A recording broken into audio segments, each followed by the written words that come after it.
Halo, selamat datang di Neo Insight. Semoga kamu sehat selalu ya. Oke, kali ini kita bakal ngebahas salah satu fenomena yang aneh banget, misterius, dan saya yakin banyak dari kita pernah ngalamin. Coba deh bayangin, kamu lagi di satu tempat, lagi asik ngobrol sama temen, tiba-tiba, cilep, ada perasaan aneh yang datang. Rasanya tuh kayak adegan ini, kata-kata yang diucapin, semuanya udah pernah terjadi, kayak nonton siaran ulang. Padahal ini baru pertama kali.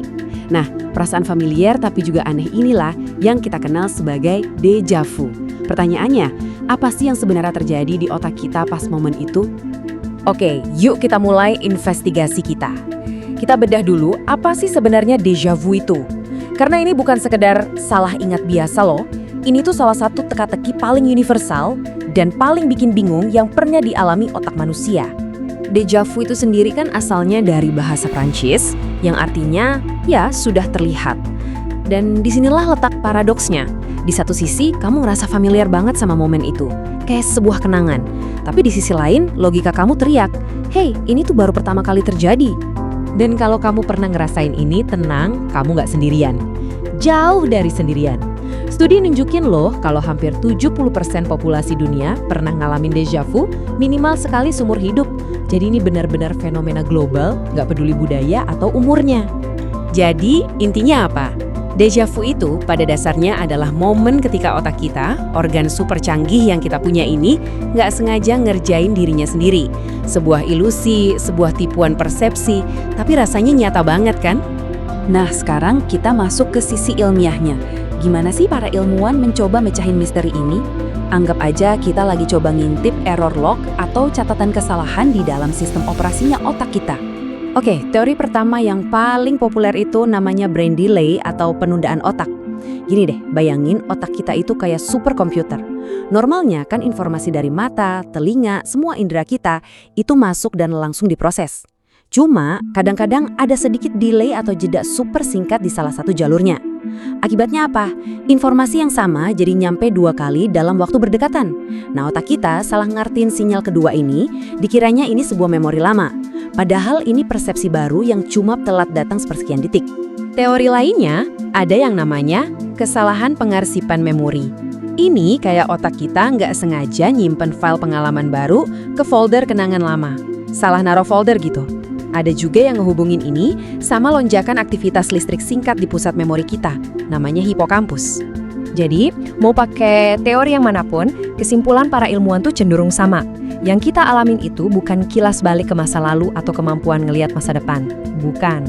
Ini murni sebuah glitch, gangguan singkat di persepsi kita.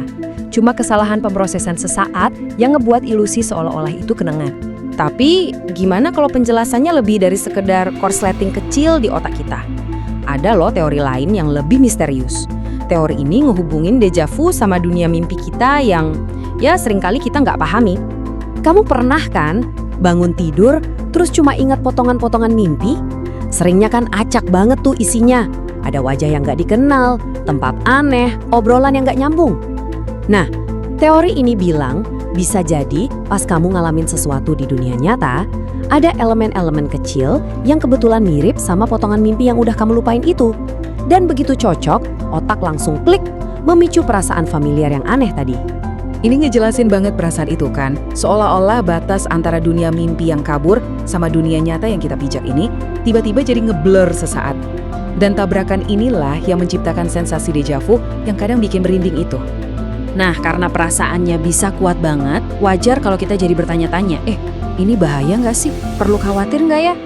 Oke, ayo kita cari tahu. Kapan déjà vu itu cuma keanehan otak yang wajar, dan kapan ini bisa jadi pertanda sesuatu yang lebih serius?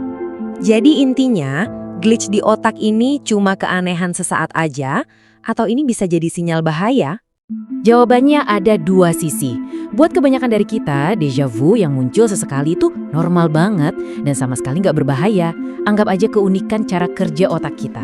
Tapi, nah ini ada tapinya nih, dalam kasus medis yang sangat jarang, kalau ada orang yang ngalamin déjà vu sering banget, intens, dan kadang ada gejala lain yang nyertain, itu bisa jadi sinyal dari kondisi neurologis, contohnya jenis epilepsi tertentu yang sumbernya dari lobus temporal otak. Jadi bisa kita simpulin nih, déjà vu itu ada di antara 2 hal. Misteri umum yang dialami banyak orang, dan di sisi lain, untuk kasus yang sangat spesifik, bisa jadi sinyal penting dari otak yang butuh perhatian medis. Kuncinya apa? Frekuensi dan intensitasnya. Dan setelah kita ngebahas semua teori tadi, kita sampai di kesimpulan yang sebenarnya makin bikin penasaran.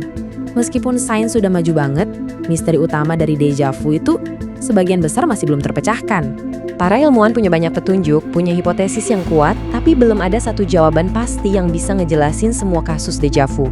Fenomena ini tetap jadi salah satu area abu-abu yang menarik banget dalam pemahaman kita soal kesadaran. Ini ngingetin kita lagi, betapa sedikitnya yang sebenarnya kita tahu soal isi kepala kita sendiri. Jadi, lain kali kamu ngalamin deja vu, coba deh berhenti sejenak dan nikmatin momennya. Kamu bukan cuma ngalamin glitch acak ya. Kamu itu lagi berinteraksi langsung sama salah satu rahasia terdalam dan paling misterius dari otak manusia. Nah, sekarang giliran kamu. Aku pengen banget denger cerita dari kalian. Kapan terakhir kali kamu ngalamin deja vu? Cerita mana yang paling kamu ingat? Lagi ngapain waktu itu dan gimana rasanya? Coba deh bagiin pengalaman kamu di kolom komentar di bawah. Yuk kita diskusiin misteri ini bareng-bareng.